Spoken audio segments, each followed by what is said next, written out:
Corona virus का असर सभी लोगों पर एक जैसा नहीं होता। कुछ ज्यादा बीमार होते हैं तो कुछ में मामूली लक्षण ही नजर आते हैं। इसकी वजह क्या है? क्या इसके लिए वायरस की अलग अलग किस्में जिम्मेदार होती हैं? आज कवर स्टोरी में इसी की पड़ताल।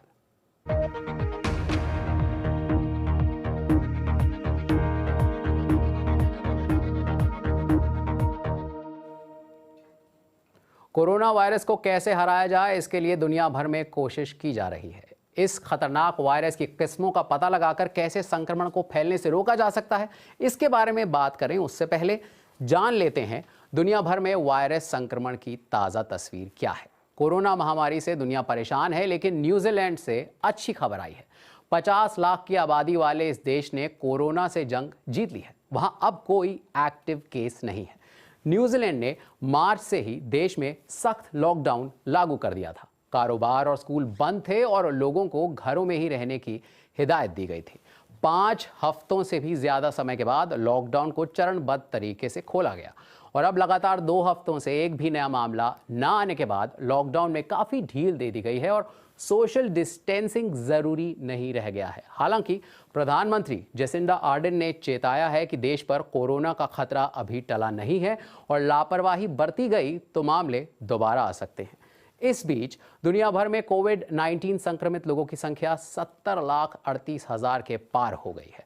ब्राजील में अमेरिका के बाद सबसे ज्यादा संक्रमित मरीज हैं। वहां लोगों ने लॉकडाउन की परवाह ना करते हुए नस्लवाद और राष्ट्रपति जैर बोल्सोनारो के खिलाफ प्रदर्शन किया। ब्राजील में कोरोना संक्रमितों की संख्या करीब 7 लाख हो गई है। और अब आपको बताते हैं कि कोरोना वायरस की किस्मों का कैसे पता लगाया जा रहा है। ब्रिटेन में वैज्ञानिकों का कहना है कि देश के अलग अलग हिस्सों में उन्हें कोरोना वायरस की अलग किस्में मिली हैं। ब्रिटेन के नॉरफॉक में क्वाड्रम इंस्टीट्यूट की एक टीम वायरस के जीनोम यानी जेनेटिक मटेरियल की मैपिंग कर रही है। वायरस की किस्मों के बीच का फर्क पता करके ये जाना जा सकेगा कि ये बीमारी कैसे फैलाते हैं। इससे संक्रमण को फैलने से रोका जा सकेगा। ब्रिटेन के नॉरिच के बाहरी इलाके में बनी इस नई लैब में ऐसा शोध चल रहा है जिससे लॉकडाउन की बंदिशें हटाने में मदद मिल सकती है। लैब की खिड़की से एक टेस्टिंग स्टेशन नजर आ रहा है। ब्रिटेन में अगर कोई शख्स हाल ही में कोरोना पॉजिटिव पाया गया हो तो संभव है कि उसका सैंपल यहां पहुंचा हो। एलेक्स वैसे तो जिस्म के जोड़ में होने वाले इन्फेक्शन का अध्ययन करते हैं, मगर दूसरे कई वैज्ञानिकों की तरह उन्हें कोरोना वायरस स्टडी के लिए बुलाया गया है। ये काफी दिलचस्प है। यहाँ ऐसी चीज पर काम कर रहे हैं जिसमें फीडबैक तुरंत मिल जाता है, नतीजे तुरंत मिल जाते हैं। महामारी की पहली वेव के शुरुआती दिनों में हमें दिन में 50 या शायद ज्यादा सैंपल मिल रहे थे, मगर अब संख्या घटी है। अब दिन में 5 या 6 पॉजिटिव सैंपल ही आ रहे हैं। यहाँ क्या खोज हो रही है और वो कैसे मददगार होगी? इंसानों की ही तरह कोरोना वायरस भी कई सारे जीन्स से बना होता है। ये मशीन अलग अलग जीन्स के क्रम में मामूली फर्क का भी पता लगा सकती है। इससे वायरस के फैलने के तरीके के बारे में भी जानकारी मिल सकती है। अलग अलग तरह के वायरसों की पहचान करने पर जो तस्वीर उभरेगी, उससे इन्हें पता चल जाएगा कि देश में क्या हो रहा है। यहीं से जस्टिन का काम शुरू होता है। अब तक आपको क्या पता चला है? देश में अलग अलग तरह के वायरस फैल रहे हैं और नॉरफॉक में भी। आप नॉरफॉक में अधिक फैले वायरस को इस पाई चार्ट में हरे रंग में देख सकते हैं। वहीं स्कॉटलैंड में लाल रंग से दर्शाए गए वायरस का प्रभाव ज्यादा है। हर तरह के वायरस के लिए अलग रंग इस्तेमाल किया गया है।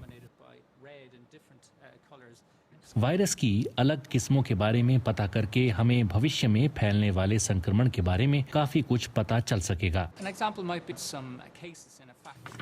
मान लीजिए किसी फैक्ट्री में 4 या 5 लोग संक्रमित पाए जाते हैं और आप पता लगाना चाहते हैं कि संक्रमण कहीं इसी फैक्ट्री से तो नहीं फैला। ऐसे में आप तुरंत वायरस के जीनोम का क्रम निकालेंगे और देखेंगे अगर एक ही तरह का वायरस होगा तो पता चलेगा कि संक्रमण फैक्ट्री से ही फैला है, और अगर जीनोम अलग होगा तो पता चलेगा कि संक्रमण कहीं और से फैला है और फैक्ट्री को बंद करने की जरूरत नहीं है।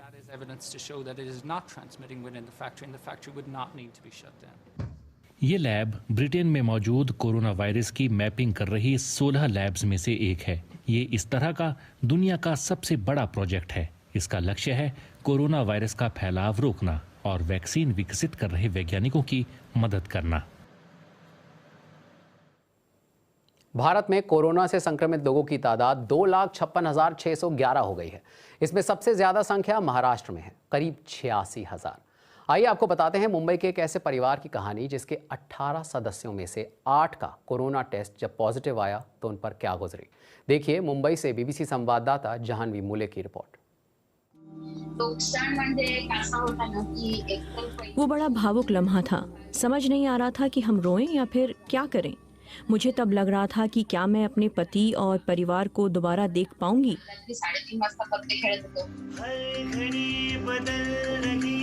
नेहाली पवार का 18 लोगों का परिवार मुंबई के वडाला में रहता है। लॉकडाउन के दौरान संयुक्त परिवार के सभी सदस्य साथ थे और खुश भी। मेरे पति एक निजी अस्पताल में काम करते हैं, इसीलिए हम लोग सावधानी बरत रहे थे। हमसे गलती ये हुई कि हमें बाहर जाने वाले व्यक्ति के अलग रहने का इंतजाम करना चाहिए था ताकि पूरा परिवार बीमार ना हो, लेकिन हम दिल से जुड़े हुए हैं। ऐसे में अच्छा नहीं लगता कि जब सारे लोग मजा कर रहे हों तो एक को अलग छोड़ दिया जाए।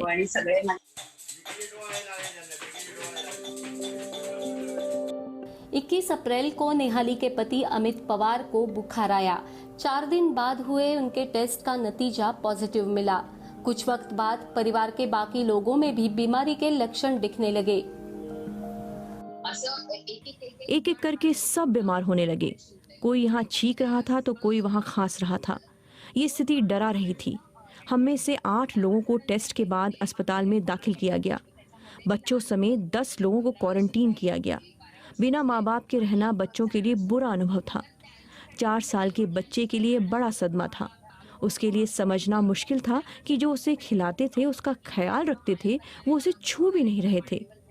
62 साल के बड़े ससुर को अस्पताल में ऑक्सीजन दी गई। दूसरे ससुर यानी उनके भाई भी 60 साल के हैं। उन्हें दिल की बीमारी है तो वो भी खतरे में थे।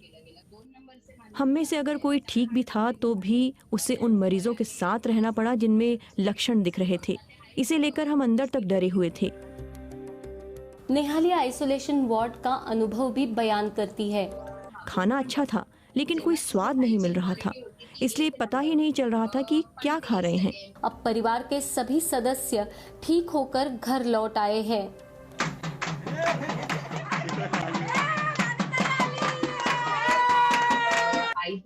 घर से बाहर जाने वाले शख्स को अलग ही रहने दीजिए। घर पर भी सोशल डिस्टेंसिंग का पालन करिए। सामान अलग रखिए। कपड़े खुद ही धोइए। जितना हो सके हर काम खुद करिए, क्योंकि सावधानी ही बचाव है।